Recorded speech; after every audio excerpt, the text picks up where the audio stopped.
Sa paanan ng Taal Volcano at sa napakalawak na Taal Lake na ito, nakatayo ang isang abandonadong mansyon na matagal nang nilalamon ng katahimikan at panahon.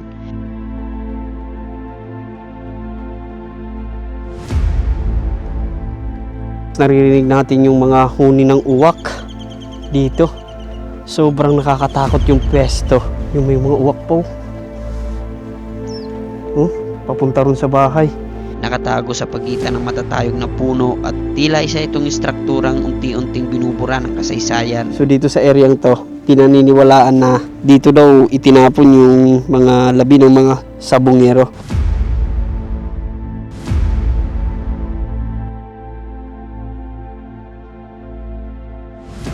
Dahil dito, mas lalong nabalot ng takot at misteryo ang abandonadong mansyon na ito. Sino nga ba ang tunay na may-ari nito at ano ang mga lihim na nakatago sa likod ng mga pader na matagal nang inabandona? Ito yung Taal Lake, nandun po yung Taal Volcano at sa baba nito, nandito yung mansyon. Bago namin marating ang lokasyon ay hindi biro ang aming pinagdaanan.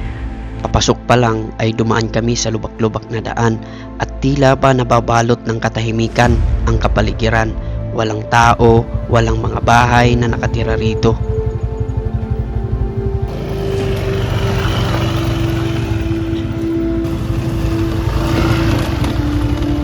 Halatang walang pumupunta rito guys, kasi yung daanan natin wala kang masyadong nakikita na mga tao, puro mga puno yung nandito. At hindi natin alam kung hanggang saan yung daanan na to. Yun o.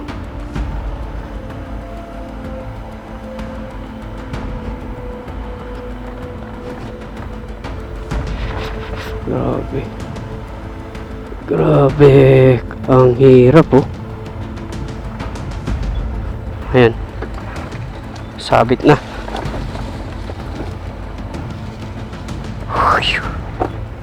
Napakataas po nitong lugar na kinatatayuan natin kasi nasa baba pa yung sinasabing abandonadong bahay. So kung makikita nyo, talagang napakasukal na. At hindi natin alam kung saan tayo bababa nito. Kasi kung titingnan mo, ayun oh, tanaw natin sa baba yung Taal Lake. Oh my gosh. Hala ka. Sobrang taas nito guys. So ang tanong, saan ako bababa?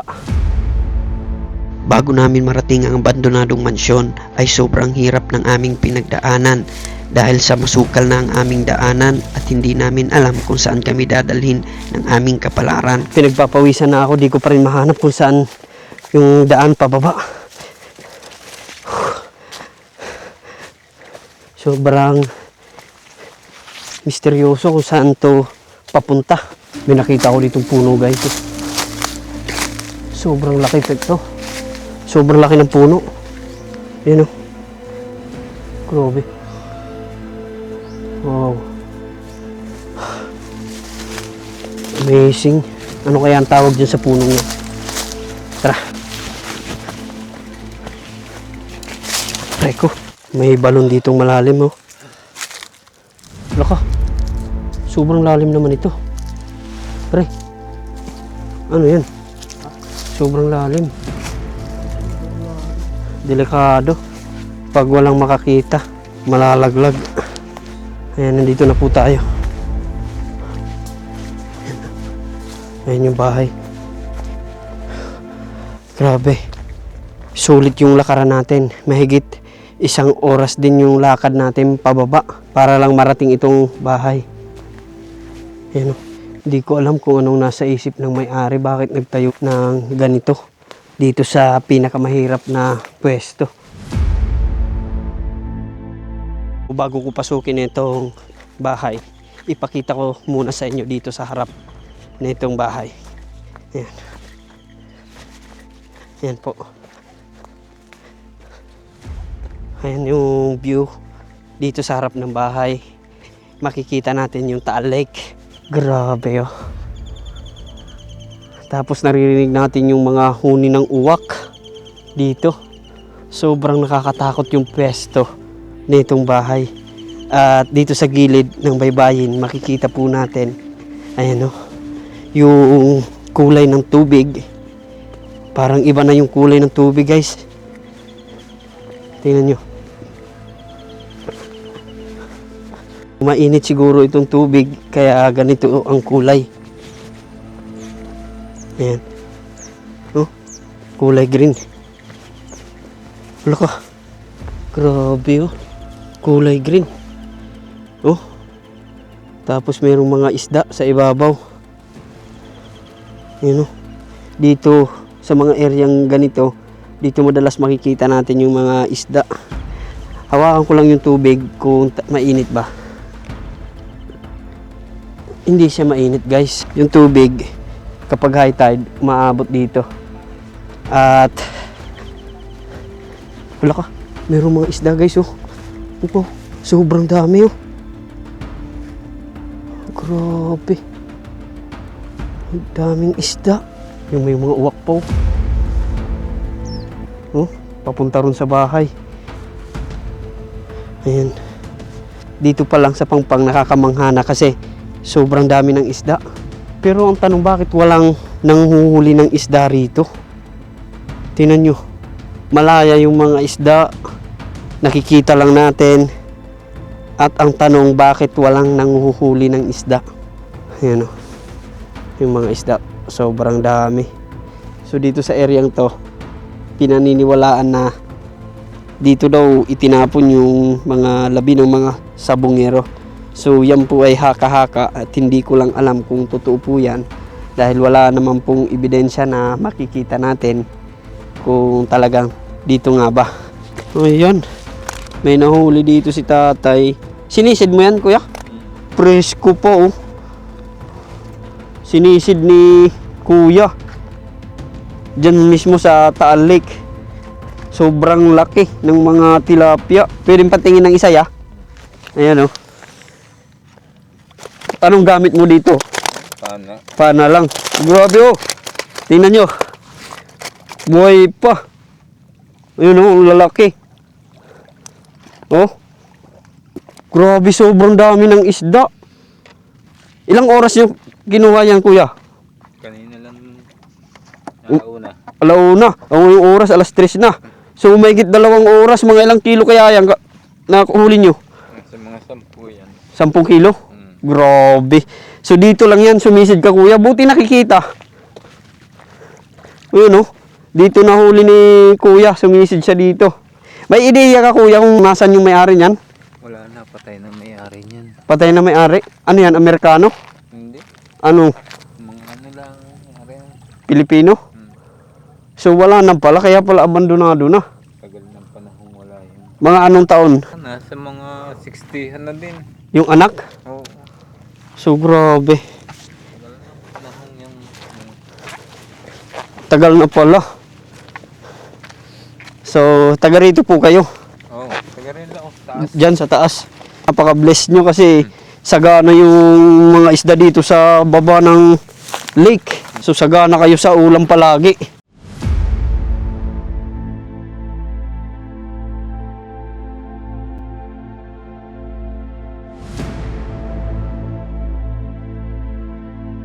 So ngayon, explore ko po muna kayo dito sa abandonadong bahay at ipapakita ko sa inyo yung kaloob-looban nito. Kung ano yung itsura. Di ko alam kung bakit naisipan niyang magtayo rito. Sa bagay naman, perfect spot kasi tanaw mo naman yung Taal Volcano. Dito mismo siya sa harap ng Taal Lake. So itutur ko na kayo rito sa mansion. So yung may-ari daw nito ay patay na. Taong 1970 na itayo itong mansyon. So yung mga nakatira dito ay family Castillo. At makikita po natin na talagang sayang yung bahay. Dahil nga sa tagal na ng panahon ay medyo luma na yung disenyo. Ipapakita ko sa inyo yung bawat sulok nito. Parang hindi basta-bastang simento yung ginamit dito.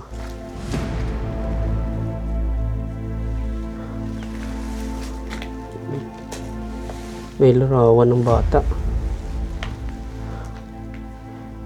Ito yung CR, nasira na.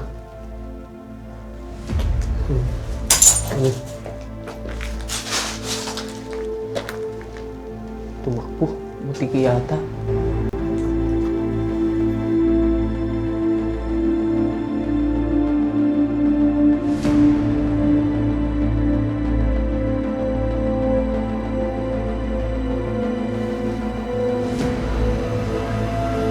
Malawak din yung area. So kung titingnan natin, wala nang mga bintana. Ayan o. Pero napakatibay ng gawa nito kasi makakapal yung simento. May mga bandal na rin.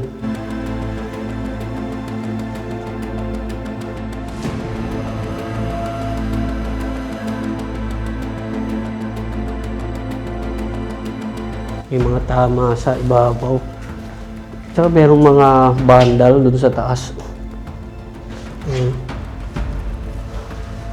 So, dito mayroon pang secret file, secret room sa ilalim ng hagdan.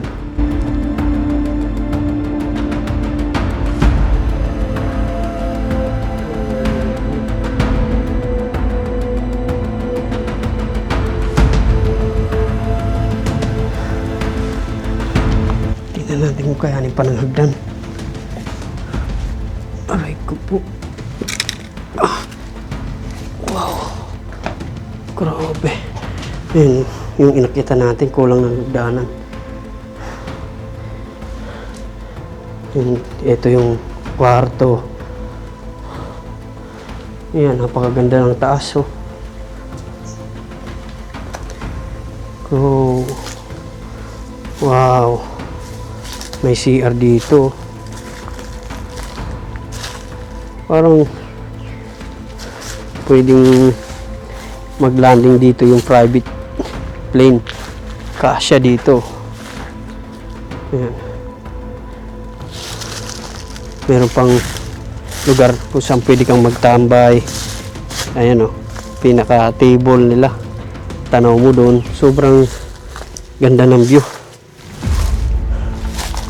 Ayan. Grabe. Wow. Wala na rin. Oh. Grabe, sayang. Ayun. Wow. Ito yung pinaka-terrace nila. Habang nakatayo ka rito, sa bintanang ito, tanaw mo dun yung Taal Lake. Sobrang ganda. Sana ma-develop ito kasi sayang. Ang pinagtataka ko lang kung yung pamilya ng namatay ng may-ari nito, kung alam ba nila na merong bahay pa rito.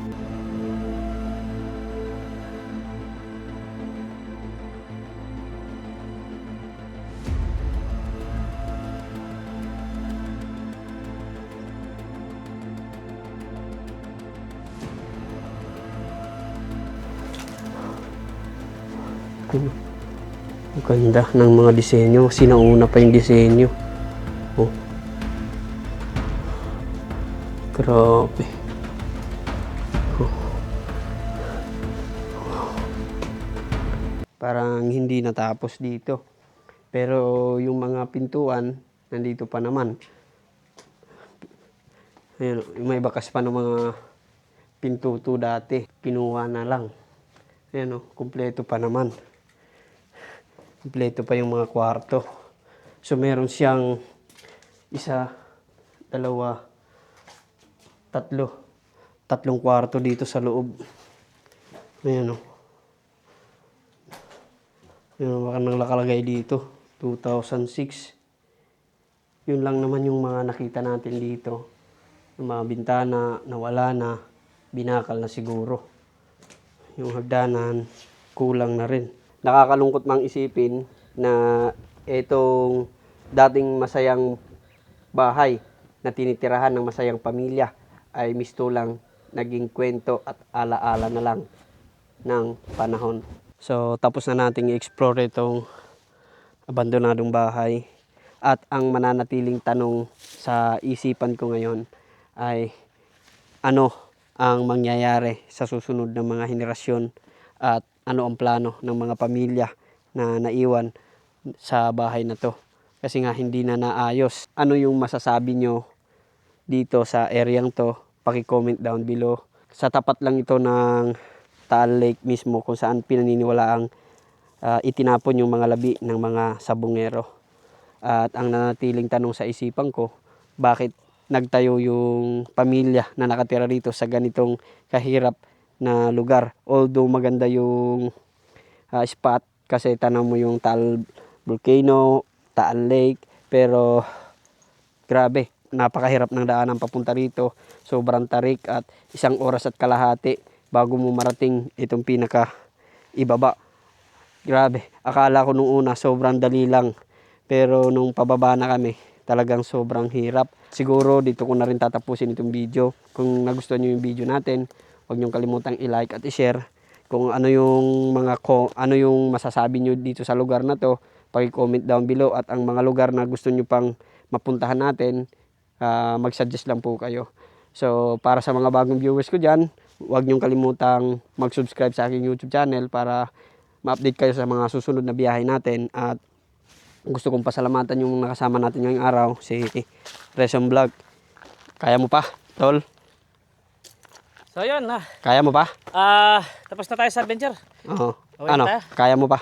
Kaya, siyempre pipilitin natin makapagbigay ng mensahe sa mga tao na sa abot ng ating makakaya. So kung meron kayong mga lugar na kung gusto ipa-explore, i-comment nyo na lang dyan sa comment section at susubukan namin na abutin o puntahan yung mga lugar na yan para makapagbigay sa inyo ng kwento, inspirasyon at yun, Adventure. exploration para ma-explore yung mga iba't ibang lugar.